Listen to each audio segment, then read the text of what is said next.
you're just joining me, this is part two of our conversation on why China is pursuing ethnic minorities and harvesting their organs. The process, as outlined in a report to the United Nations this past Tuesday, in which it describes China and alleges that China is actually persecuting ethnic Muslims, the Uyghur Muslims, and the Galun Falun people who are apparently part of their ethnic group in China, and that China kills them while they're still alive. The practice was first brought to the attention of the world in 2015, and where people found an investigation found that China was killing prisoners and harvesting their organs. But China said that it had stopped the practice in 2015. Well, a group out of London, England, has found that to not be true, that China is in fact doing this today with ethnic peoples in their own lands, and that they're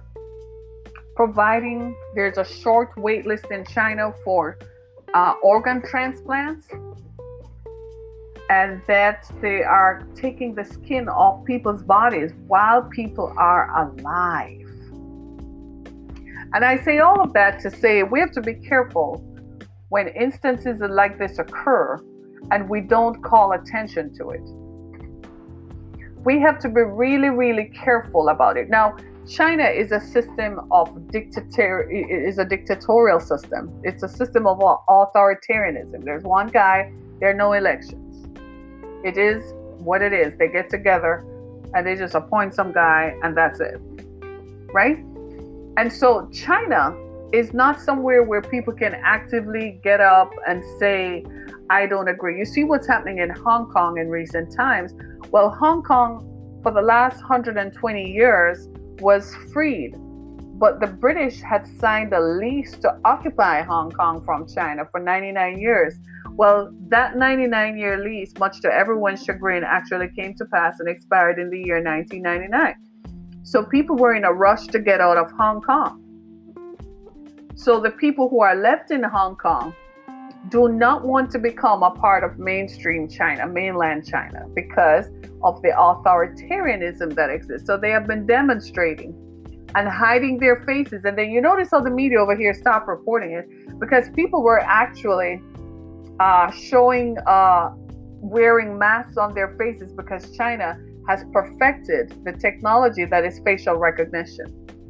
So people were tearing down the posts in the street where China had erected facial recognition technology to capture the faces of people so they could go get those people who were demonstrating and wanted freedom to kill them. So people were demonstrating with masks on their faces. They turned their phones off, took the SIM cards out so they couldn't be traced. That was what was going on during the Hong Kong riots. We probably weren't paying much attention to it because we were caught up in our own activities and our own events over here. So now, China has been doing stuff for so long, they've gone unchecked. And who really knows what's going on in China? Because they don't exactly allow you to come in and say, hey, come on into my country and investigate. It's not like the United States that says, we have a system for you to come in. Here is the criteria. You meet the criteria, you come in. And the system to enter the United States is pretty lax in terms of, well, if you're a known dissident, they're obviously not going to let you in if they think you're a problem to the state. But by and large, they're like, hey, everybody, come on over here. Come visit us. Come go to the Statue of Liberty. You want to go to Hollywood, or you want to go to Disney. That's America all day. America is this one big Disneyland, right? America is a fairy tale. Okay? So people all over the world have aspirations to come to America, because who doesn't want to live in freedom? Who wants to live under a dictatorial system? Nobody, ever. Everybody wants to be free to have autonomy over their own lives and to have autonomy over the choices they make that affect their lives.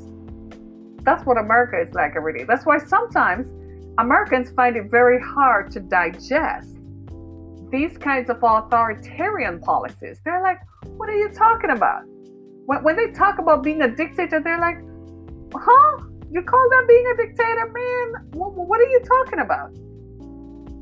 And so we have to be schooled by people from other lands on what to look out for. Because we're like, no, I don't identify with that. I don't think that's a right thing to do. Americans, I have found most Americans have a inner sense of justice, a sense of social justice, and a moral compass that kind of guides them to say that's not right and that's an injustice that should be corrected. And how do I correct it? You see what I'm saying? That's how most Americans are. Like, they're passionate about it. They're like, no, I don't think I like that because it does not protect the rights of the individual. I think people should have certain autonomy over the choices they make affecting them. That's why we have choices in healthcare and choices in everything, right? Choices in where you live, choices in what cars you drive, where, who are your doctor, who's your doctor, and so on. You get a first opinion, you don't like it, go get a second opinion, right? So Americans tend to be raised upon the system of this social justice, the system that justice will prevail regardless. Most countries in the world don't think like that, right? And so for most countries in the world, they tend to view justice as afterthought or justice. Justice looks like me. What I say is what goes. That's justice. Except in our own homes in America, where the parent is like, this is justice. What I say is the law of the land, the law of this land right here. The law of this land. I have law over you. That's what we say to our children. So when you turn 18, you have autonomy. Until then, this is my law. You live according to my dictates. I'm saying that because my children who are listening are laughing. Because they're like, really, Mom? And they're like, well, that's kind of how they grow up anyway, right? But outside of that, when it comes to national politics and local, regional politics, that's how we conduct ourselves on a system of democracy. America is based on a democratic system where people are free to elect the leaders whom they choose. But whether you like some guy's personality or not, or you like some girl's personality, you have a right to choose whom you want to be with. That's the system that prevails in America. That's not true everywhere else. It certainly doesn't seem to be the system in China. Frankly, I don't know how they elect a leader. Does anyone know? I don't know.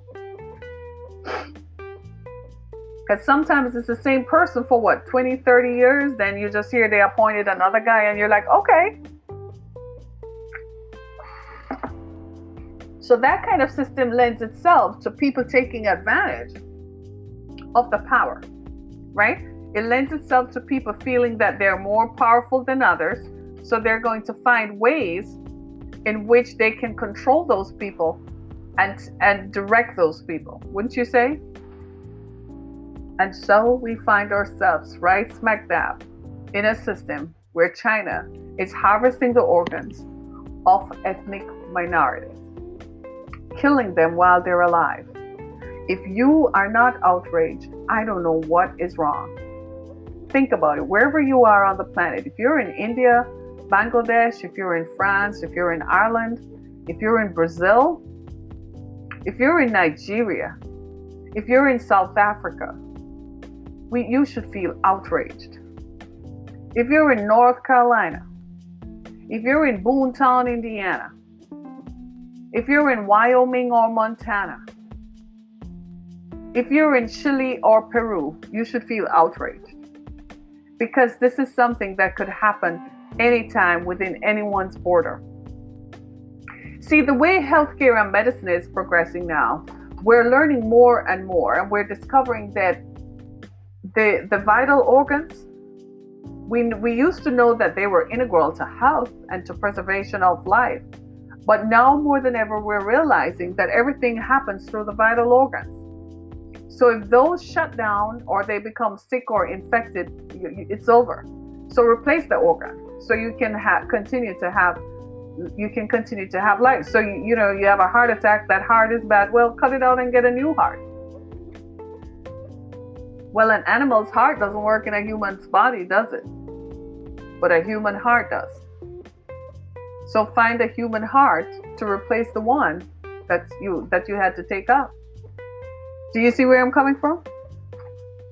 And so now organ trafficking became a thing up to 10 years ago. where people were literally being snatched off the street in some countries. Rich people were paying other people to go find organs. So they developed this market. So people at first, poor people in some other countries at first were like, well, I have 2 kidneys, I can live with one. Let me sell one. Right? And so they were doing that, much to their chagrin. And now it became a whole big deal where we now refer to it as human trafficking. It's a form of human trafficking. And I've been saying it for years, but they were like, no, Harriet, no. And now you see you see the evidence of it. And it does not feel comfortable, and it shouldn't, because we have to recognize and we have to keep in mind that these kinds of things can't continue to happen. These kinds of things must be stopped at the roots so it does not progress and become a problem for humanity. We do not need another Nazi. We do not need another Nazi leader like Adolf Hitler rising up and dictating and keeping a whole region of people under subjection to wicked policies. We don't need another atrocity of humanity to exist. We're in modern times and we need to act modern. We need to act as if there are people. We need to act as if this is something that is affecting all of us. So I just say to you, if you have a social media page, I'm going to share the story from Business Insider. And I want you all to think about it and share it, this knowledge. Start having this discussion right there on your social media page. Just start saying, hey, look what's happening in China. They're harvesting organs. Talk about it. We need to start talking about the conversation so people know. And what about those people? Right? They don't have access to social media. The people they don't have access to social media. They don't have access to any media. They don't have access to any means to communicate how they feel. They don't have autonomy of their political choices. Right now here in America, in the United States, you can see our democracy on display. You can see adults disagreeing with one another, but doing it so under the law, within the Constitution, in a manner that nobody at the end of the day is going to pick up a gun and shoot anybody. In fact, they're probably, after this is over, they're probably going to call each other and say, hey man, let's go have a drink and forget about it. It's politics. Do you see what I'm saying? What you're seeing is democracy on display. That these are basically human beings who have a sense of moral compass and a sense of decency to say that something is wrong and we need to fix it. That's the stage where we need to get back to that. We cannot continue to have loose individuals in countries that are leading countries that can do whatever they feel like doing. It can't continue to happen. We have to be the watchdog on the wall. America, come back, come back, come back, come back.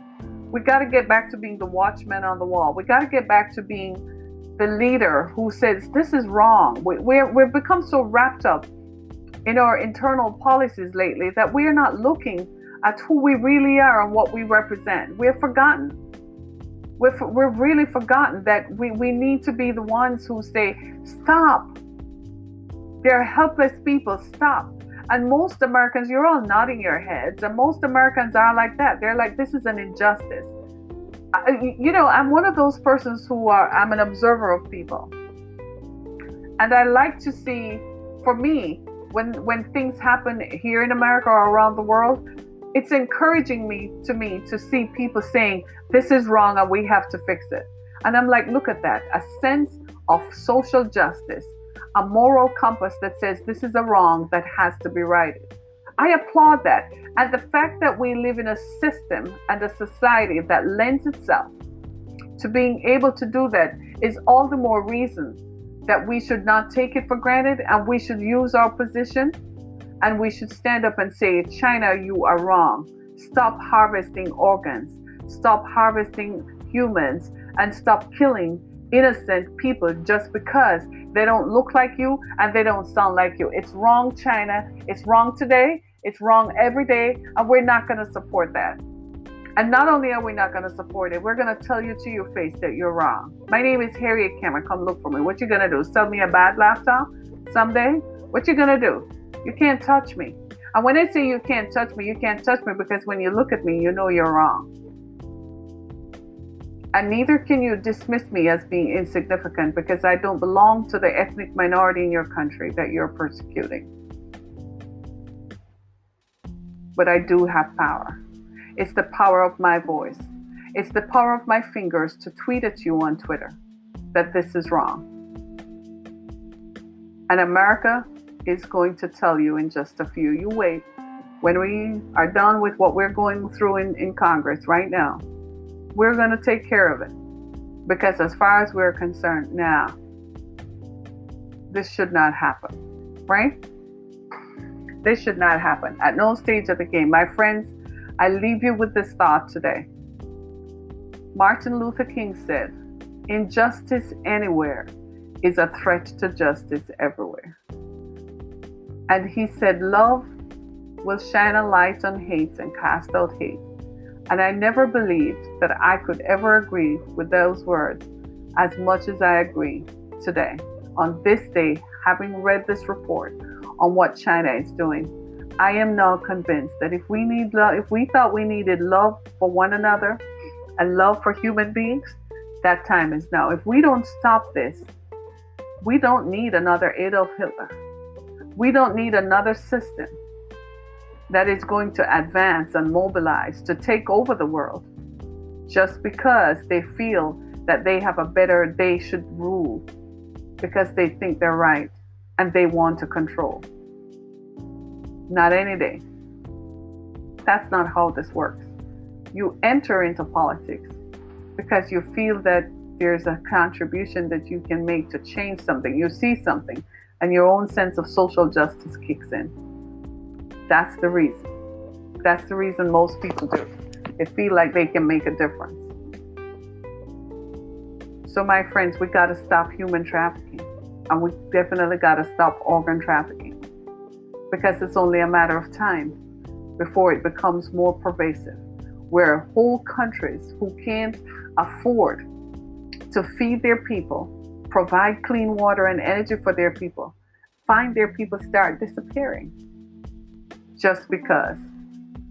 So I want to ask you right now, how do you feel?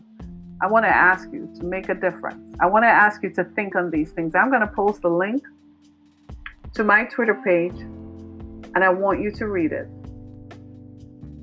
And I want you to think about it.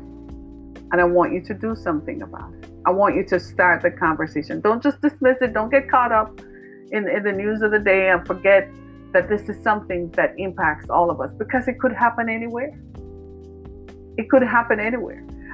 Here in the US, lots of people. Have you ever wondered what happens to people who are missing? Why are so many people missing? Why are so many people showing up missing all the time? Have you ever wondered? No, you begin to see why this is a matter of concern because we really don't know where they are. We don't know where they ended up.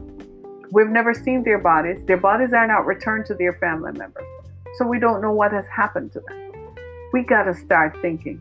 And we got to start looking into these things and finding ways to prevent this from happening here. We got to take action. And I am asking you and depending on you to take action now by tweeting and going on social media to tell everyone about what China is doing and what the possibilities and ramifications are. I thank you so much for listening to me this morning. Thanks so much. For more information on what we do, go to harrietkamek.com. You can find me anywhere on the web. Listen to my podcasts on Spotify, Apple, Google Podcasts, anywhere, any favorite of your favorite podcast platform. You'll find that we are represented. Thank you so much, everybody. Thanks for joining me this morning. I want to say thank you to everyone.